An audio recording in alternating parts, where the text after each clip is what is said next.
What is up, everybody? This is All Things Entertaining here, bringing you with a wild duel here on YGOPro. I'm thoroughly convinced on YGOPro that you main deck Nibiru because it punishes a lot of dumb decks like this one. But this guy actually is playing a Danger Dark World deck against Melodious, and he does a lot of steps to do basically nothing. It's a 60-card Danger Dark World list. Also, be sure to let me know what you guys think of the new audio quality. I actually just picked up a microphone just as of recently, so I decided to use that to improve the quality of my videos. So if you do enjoy the sound of my voice like this, if it's better, if it's worse, let me know. But anyway, we're just going to go right into the Danger Dark World, doing nothing and losing to Melodious. So we're just going to go right into it. So play the game. So as you can see here, he's opened up 3 danger cards, and he's just going to set the drag down so it doesn't get discarded. So he's going to get the free summon off of Danger Thunderbird, and he's going to get the he's going to send YGOPro to the deck, which is going to send Chupacabra to the deck, which is not going to do anything for him. But he's going to summon another Chupacabra, then he's going to discard Snow. Snow's going to get her effect to target a card in the opponent's graveyard, and then add 1 Dark World monster from your hand, and then special summon this target, if any, in defense position. And then he's just going to draw into a Brow, so he's going to get another Snow. He's going to activate YGOPro. Snow's going to get another effect off. He's going to be able to summon the YGOPro with its effect. He gets the Danger Jackalope, and he has another Snow. Danger Jackalope gets discarded summoning Bigfoot, so at this point he has 4 danger monsters on his field. But keep in mind that he started it with 3, so it's crazy. He activates Drag Down, gets Snow, draws into Nessie and another Brow off of Drag Down, and then Snow. He gets Brow off of Snow. He's going to activate that. He's going to special summon the Nessie, and then he's going to add the Huntsman to his hand, or he's going to draw a card from Huntsman, giving him a gold. And he's going to go into Saryuja, drawing him 4 cards. I actually didn't get to see what those 4 cards were, but he's going to activate the effect of Danger Thunderbird to special summon itself, hopefully, which he does get the effect off, and he gets to special summon gold because it was discarded. Next, he's going to activate the trade in here to get 2 cards. So there's that. And he gets another YGOPro, and then he's going to bounce the gold to his hand to special summon Grapha. So that's pretty cool. And he's going to get the effect of Saryuja special summoning gold from his hand. And he's going to make another Saryuja, drawing 4 cards here. He's going to draw into Gold Moon Coin, which is not a very good card at all, but I guess it's in here because of the fact that it draws 2 cards. So what this card does is you can add 2 cards from your hand to your opponent's hand, then draw 2 cards. It's not very good, but I guess in this sense it really doesn't matter because he loses anyway. So yeah, there's that. He's going to get the Grapha. He's going to activate Dark World Days. He's going to discard the Guru here, so it'll special summon to his opponent's side of the field. So that he draws into a Drag Down in the grave. Then he's going to activate He's going to discard Huntsman. And he's going to activate Lower Darkness. This guy activates 3 Lower Darknesses consecutively. He draws into a Drag Down and a Trade In. He's going to banish the Chupacabra in his hand.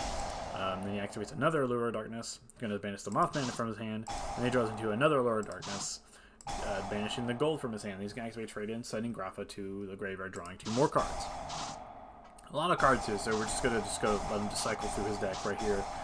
As you can see, he's just endlessly going through his entire deck. He's going to activate Jackalope, special summoning itself, and he's going to draw into the card destruction.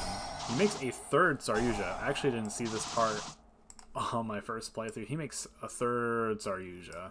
This dude just casually made X3 Saryuja. He's going to activate the card destruction here, getting 2 more cards, and he's going to summon another Guru to his opponent's board at a later point when it gets discarded for an effect here. Then he makes Borlo Dragon. He's going to bounce one of his cards to get Grapha out, and then he's going to bounce another card to get another Grapha out. He's going to activate Mothman. Guru gets discarded. Guru's going to be special summoned to his opponent's board. Snow gets summoned. Bigfoot gets summoned. Then he's going to have to get a Boros Sword. He's going to summon Grapha. He's going to summon the Tsuchinoka. And he's going to get Silva. He's going to draw to Eradicate Epidemic Virus. So look at all this crazy stuff that's happening right here. it's just overwhelming, to be perfectly honest. It's kind of a little bit difficult to commentate over, but it is kind of crazy to highlight. He makes a Lancelot, which is actually kind of an interesting card, which will negate the effect of his Boral Sword Dragon. It can attack directly while it has an Xyz material, and you can target one face-up monster your opponent controls, destroy it if it inflicts battle damage. Once per turn, during your opponent's turn, when a spell, trap, or another monster effect is activated, you can attach one Xyz material to negate the activation. It's a pretty good card. You play it in blue eyes quite often because it is it's a negate, so it's pretty good. Boral Sword. He's going to play at the beginning of the end twice into the void. There's the Dark Moon coin, or the Gold Moon coin, excuse me. He's going to get a bunch of effects here. And then it's his turn. It's the Melodious player's turn. He's going to activate Polymerization. He's going to just negate the effect, and he's going to activate Eradicate Epidemic Virus to send Grapha to the graveyard, or I think it's either Grapha or Gold. And he's going to discard the back to the front from his hand.